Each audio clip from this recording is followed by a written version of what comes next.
ভাইয়ের বিয়ে উপলক্ষে ইন্ডিয়া থেকে আমার মাসিরা আসছে। সকালবেলা করে ফোন এসেছিল, মাসিরা বাংলাদেশে এসে পৌঁছেছে। মাসিরা এখন গাবতলী আছে। তো আমার ভাই চলে গেল মাসিদের রিসিভ করার জন্য।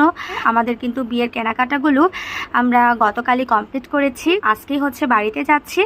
তো মাসিরা চলে এসেছে, মোহাম্মদপুর অপেক্ষা করছে আমাদের জন্য। তো চলে এলাম বাড়িতে দেখতে দেখতে, আর সবাইকে পেয়ে মা তো আনন্দে কেঁদেই দিয়েছে। এত খুশি হয়েছি সবাই, এতদিন পরে আবার সবাই একসাথে হতে পেরেছি। প্রায় 22টা বছর পরে। নিয়ম হচ্ছে বিয়ে বাড়িতে প্রথম যে মেয়ে নায়র যাবে সেই মেয়েকে বরণ করে ঘরে উঠাতে হয়।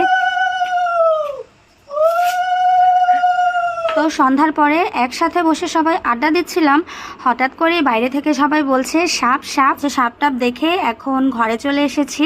তো সন্ধ্যার পরে আবার সবাই মিলে একসাথে বসে নাস্তা করছি। যদি তোমাদের ব্লগটা ভালো লেগে থাকে তাহলে আমার চ্যানেলটাকে একটা সাবস্ক্রাইব করে দিও।